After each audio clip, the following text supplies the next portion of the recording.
అలాగే అనలిస్ట్ జయరామ్ గారు జాయిన్ అయ్యారు. గుడ్ మార్నింగ్ అండి. గుడ్ మార్నింగ్ అండి. వెంకటరెడ్డి గారు, మీరు చెప్పండి. అయితే గత పార్లమెంట్ ఎలక్షన్స్ లో, ఈ ఎమ్మెల్సీ ఎలక్షన్స్ లో బీఆర్ఎస్ పరోక్షంగా బీజేపీకి సపోర్ట్ చేసింది అనే ఆరోపణలు ఉన్నాయి. అంటే ఏంటి, భవిష్యత్తులో పొత్తు దిశగా రెండు పార్టీలు వెళ్ళనున్నాయా? మీకు అలాగే జీ తెలుగు ప్రేక్షకులకి, ప్యానెల్ పెద్దలందరికీ నమస్కారం.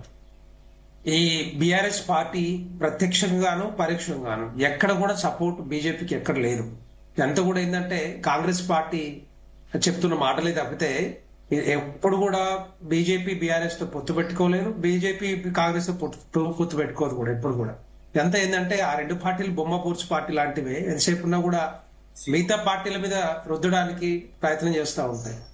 ఈ రోజు మీరు చూస్తున్నారు, పార్లమెంట్ ఎన్నికల్లో ఏదైతే బీజేపీ భారతీయ జనతా పార్టీ 8 సీట్లు గెలిచిన దగ్గర నుంచి ఆ స్పీడ్ అదే విధంగా ఇప్పుడు కూడా ముందుకు పోతా ఉంది.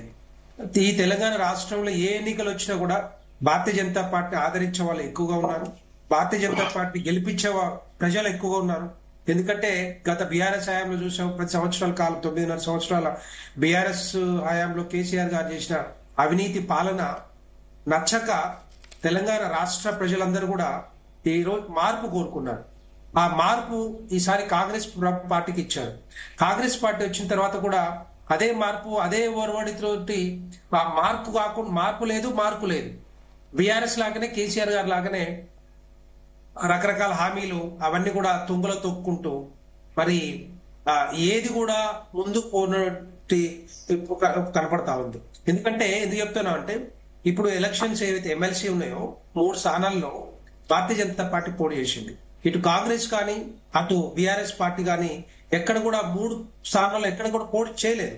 ఎందుకంటే వాళ్ళకి తెలుసు, ఈ రోజు 14 నెలల కాంగ్రెస్ ప్రభుత్వం వచ్చిన తర్వాత ఏదైతే వీళ్ళు ఇచ్చిన హామీలు నిలబెట్టుకోలేక, దాన్ని పూర్తి చేయలేక, ఈవెన్ 6 గ్యారంటీలు, కనీసం 6 గ్యారంటీలు 13 అంశాలు ఉంటే ఒక 5 అంశాలు మాత్రమే అట్లా టచ్ చేశారు, కొన్ని మాత్రమే నడుస్తా ఉన్నాయి. కానీ ఇంకా 8 అంశాలు అట్లాగే ఉన్నాయి. వృద్ధులు కానీ, మహిళలు కానీ, రైతులు కానీ, నిరుద్యోగులు కానీ, విద్యార్థులు కానీ, వీళ్ళందరికి ఇచ్చిన ఏవైతే హామీలు ఉన్నాయో అవన్నీ కూడా ఎక్కడ కూడా కనిపించట్లేదు.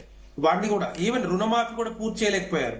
సో దీన్ని ప్రతి ఒక్కరు కూడా, తెలంగాణ ప్రజలందరూ కూడా మరి గుర్తించి ఎట్టి పరిస్థితుల్లో ఈ కాంగ్రెస్ ప్రభుత్వాన్ని ఓడించడమే ధ్యేయంగా పెట్టుగా ఉన్నారు. ఎందుకంటే అది చూసి ఆ యాంటీ ఇన్కంబెన్సీ, ఆ వ్యతిరేకత చూసి ఈరోజు కాంగ్రెస్ పార్టీ ఒక్క స్థానంలోనే గ్రాడ్యుయేట్ ఎమ్మెల్సీ ఎన్నికల్లో, ప్రభుత్వంలో ఉండి కూడా గ్రాడ్యుయేట్ ఎమ్మెల్సీ ఎన్నికల్లో మాత్రమే పోటీ చేసింది. అక్కడ కూడా మనం చూస్తా ఉన్నాం, భారతీయ జనతా పార్టీ గెలుస్తా ఉంది. అక్కడ గోదావరి అంజిరెడ్డి గారు మరి ఈ 6 రౌండ్లు పూర్తయ్యేసరికి మెజార్టీ స్థానంలో ఉన్నారు. సో దాంతో పాటుగా టీచర్ ఎమ్మెల్సీ